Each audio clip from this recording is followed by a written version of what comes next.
This is Top of the Pops from the BBC World Service. I'm pleased to say Francis Rossi is with us very now. Welcome. Thank you. I love this programme. I was just to say, this is a programme you've got a very long history with. This, your first appearance must have been 1968, I imagine, 67, 68. But you went on to be, when it was a TV version in the UK, the group to appear most times on the show.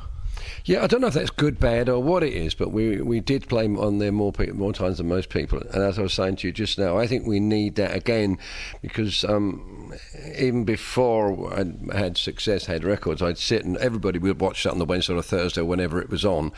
And even though it was kind of a family thing, whoever, you'd sit and watch it and you say, oh, that was a load of rubbish, or I like that one, or so it gave you something to judge. Whereas now I think we're so we all got what we wanted. You've got all these radio stations that specialise in the music we like, therefore we never have to challenge ourselves. We'll go and we won't hear Dolce singing "Shut up, your face," in Italiano, come si chiama questa. And I think it's good to have that top 40 station that has to play that stuff so that people can make those judgments about music. I sadly miss it. And he can half talk, can't he? And as I said again before we were on air, that it's one of the hammiest names for a pop show that you could have. However, it's revered around the world, still talked about around the world, and subsequent TV shows tried to be of the decade and be groovy and whatever else. Have all died away, and no one has a problem with Top of the Pops still. Boom. Any good memories of the TV show? Nothing I can share on radio. Yeah, many good memories. It just it was a kind of a day off for us, really, if we're doing Top of the Pops, because there were occasional times that it'd be live, which would obviously be a lot more pressure, and most times it was either a mime or you did a vocal to a track. So it was like a day off, and you got there about 10:30 in the morning, and we just always enjoyed the day. We got food brought in, usually at curry from up the road, and I won't tell you the story about the fish curry in the roof. You've got to now. Huh? You've got to. No, I said I wouldn't. No, it was one day we turned up and we were walking down the corridors, downstairs, aren't you? And there was Lemmy coming towards me, and he said, "Do you want some?" I said, "Oh no," he said, it was just really amphetamine. No, thanks, Lemmy, no. He said, well, and he had this Corona bottle of bright orange juice in it. He said, "What?" When I said, "Oh no," he said, "There's vodka in it." I said, "Oh no." He said, "And some sulphate." And I remember thinking, wow, that man's tough, and the same day we ordered a curry in the afternoon, and somebody had some sort of fish curry thing, and we left it up in the ceiling like this one, and just left it up there. Why is the lady with you sniggering over there? And for some years it must have been in there. You go in there, I can smell sort of curry, but sort of, And people did things like that, and I suppose really they allowed us to do that stuff, and which leads me to that thing when we talk about the rock and roll lifestyle. I don't believe in that. It's rubbish. People like us were indulged, as in there. Let's face it, Lemmy was walking around downstairs with that. We got curries brought in, left them in the roof. Anybody else in any other job would be sacked. I mean, Clarkson got sacked for doing exactly what many, many people in my business have done with their crews, with their managers and whomever else. And he was sacked. And yet we purportedly say that, wow, the old rock and roll lifestyle. Rubbish. Thank you. Let's move on. We've got a new compilation, Accept No Substitute, which is most people will put out a greatest hits, one CD. Yeah. 3 CDs here. I don't want to use a cliche, but I'm going to. It's all killer, no filler. He's been in radio for a while, Too long.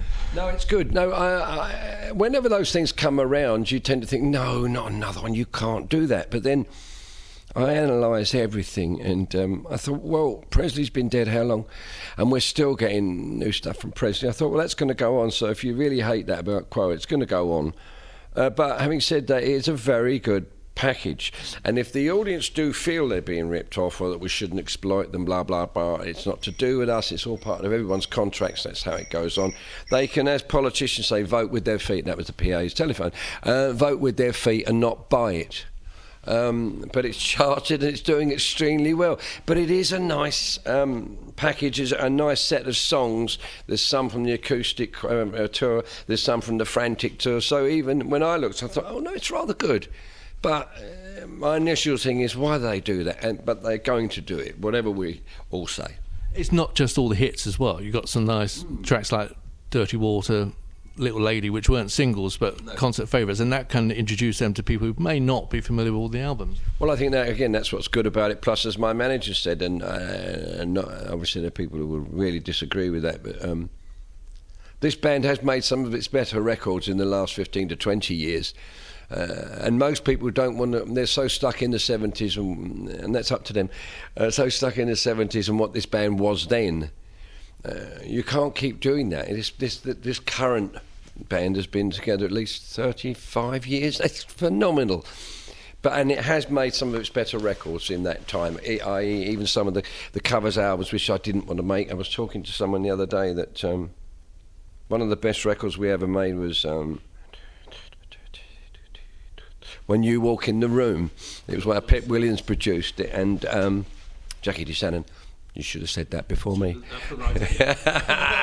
Yeah, and but it probably was one of the best records we ever made. I think the vocal performance is good, the guitar solo, the arrangement is so good, and Pip Williams was very good at doing that. And I was doing something with him subsequently and realising that he gets a basic track.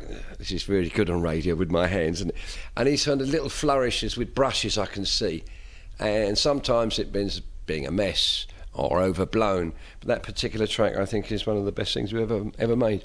And they were all in the last 20, 30 years, yeah.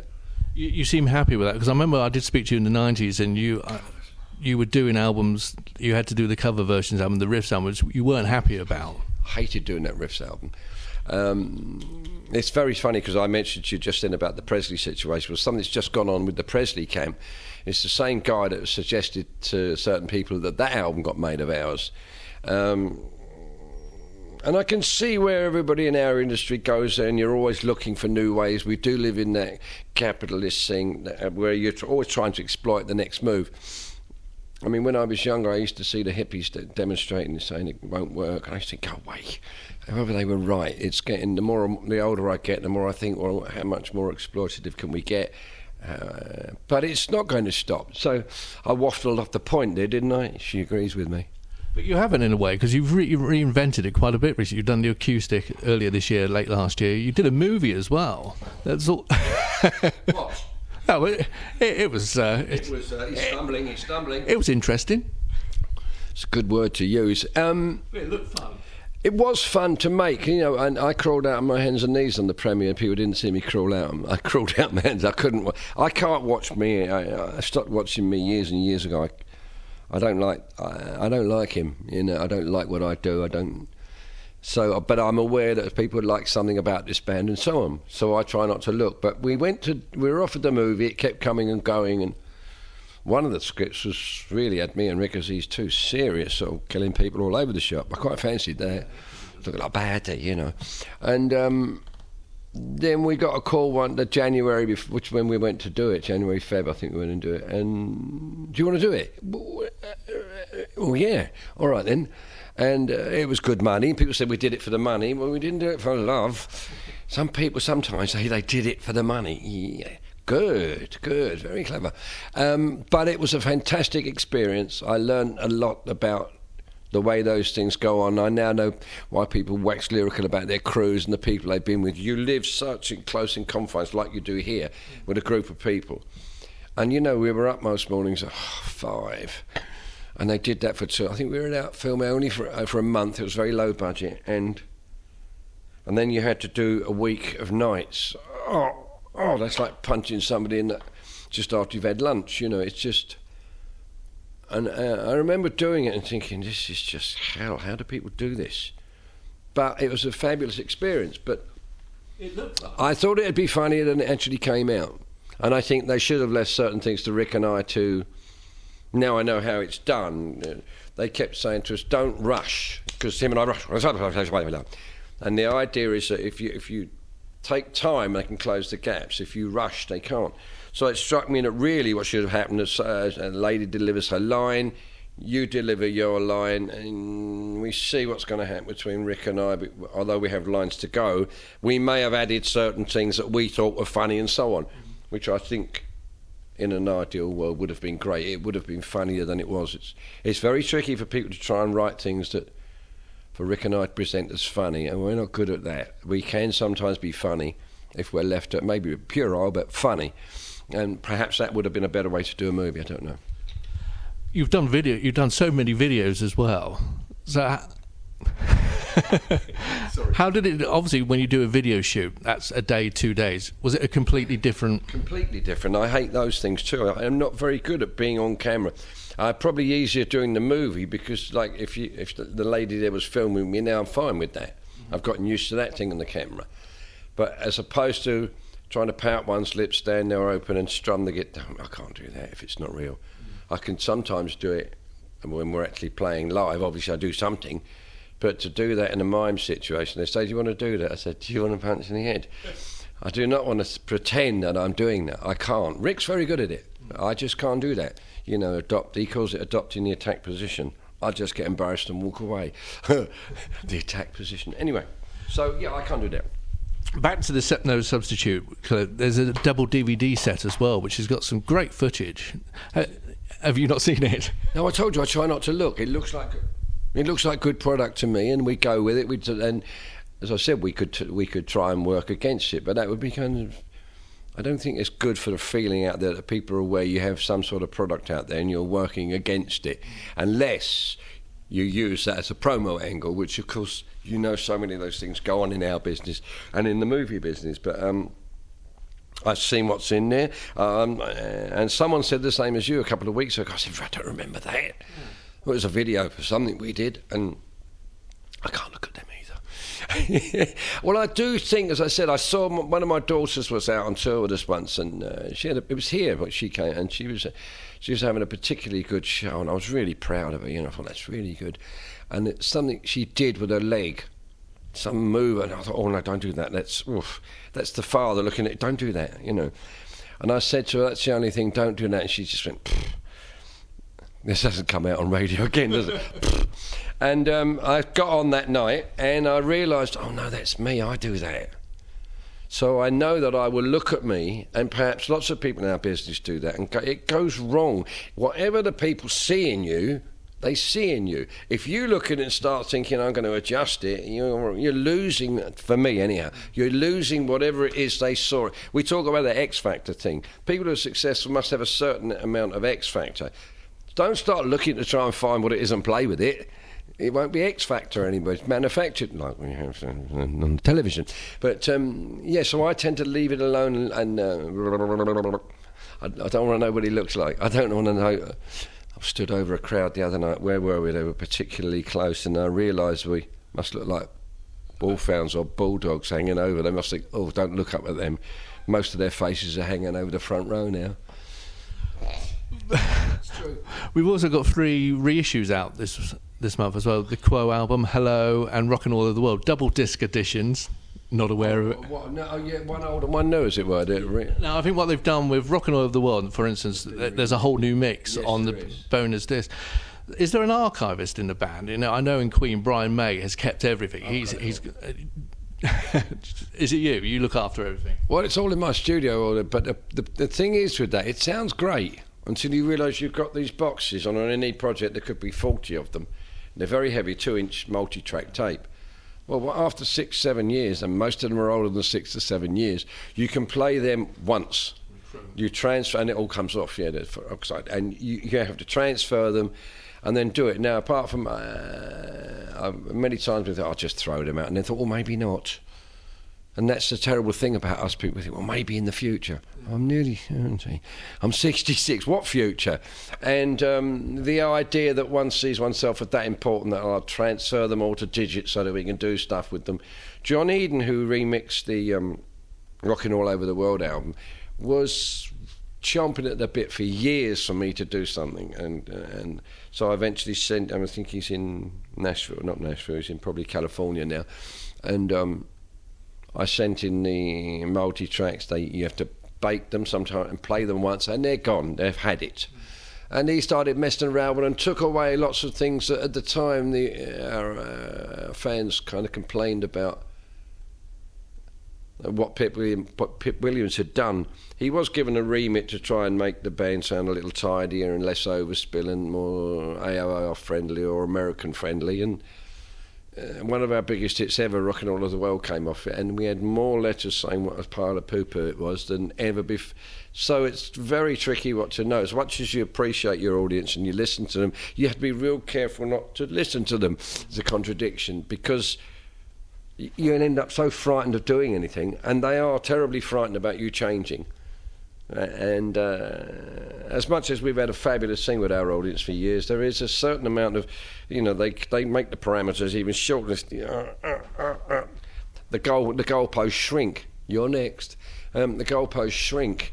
They keep moving so that you can't move at all, i.e. when we did Living on an Island, the first, I think, track that was considerably different.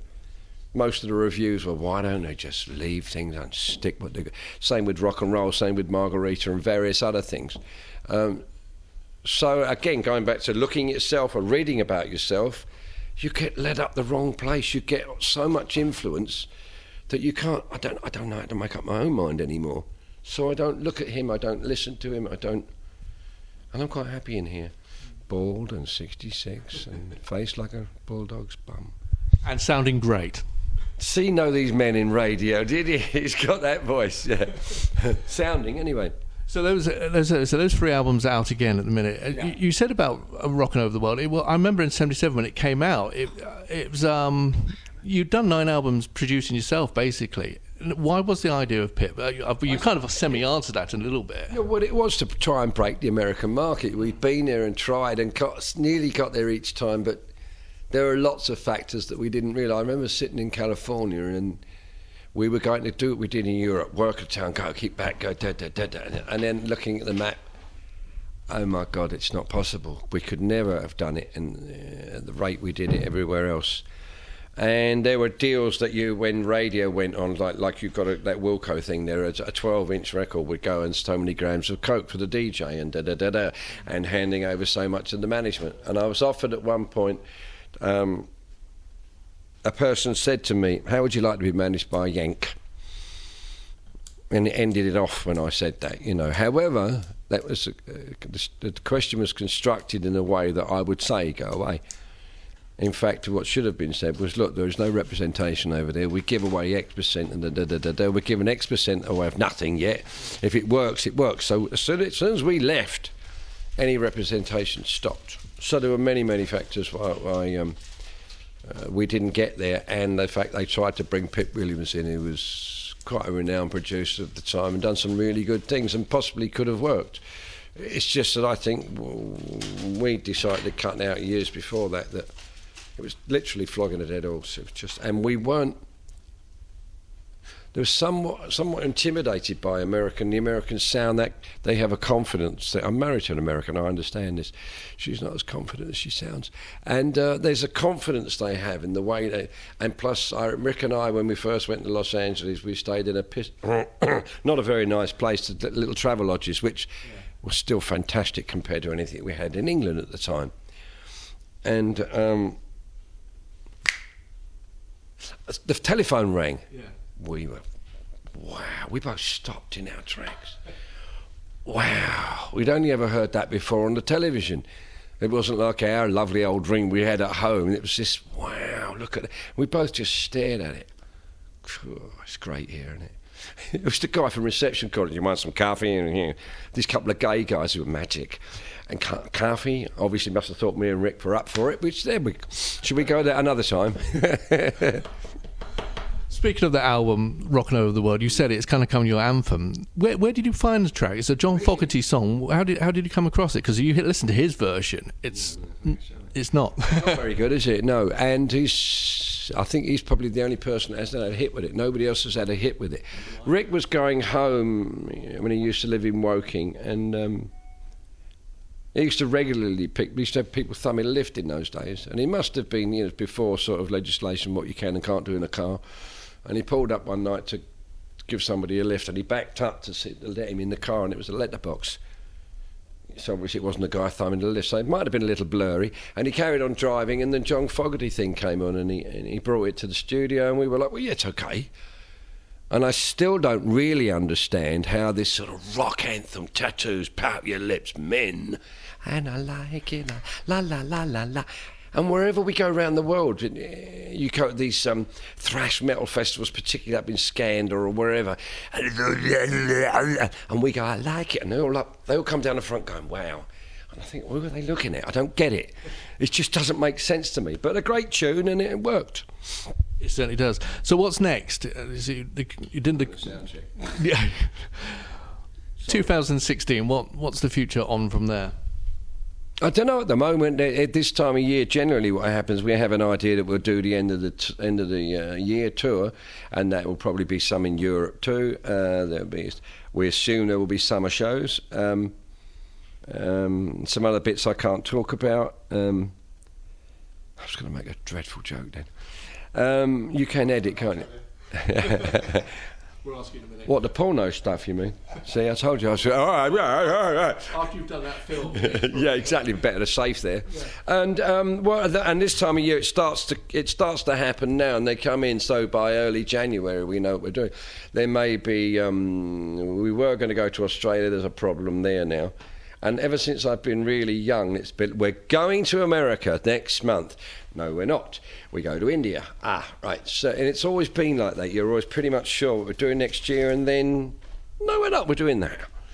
We did, if you think about it, we never knew we were going to do some ads for Australia and going down, prices are getting down. However, when writing the song, when Bob and I had finished the song, and we were doing the lyrics, had all the lyric going, it kept coming up to the chorus, and we left it. And he said one night, what about down? I said, don't be stupid. What do you mean? What's it got to do with the song? How does that make any sense? So we do down, and 35, 40 years later, we have these massive ads in Australia, which people say, again, they did it for the money. You think there's some bright people out there, you know. Francis, it's been great fun as usual. I do great, don't I? Thank you very much. Thank you.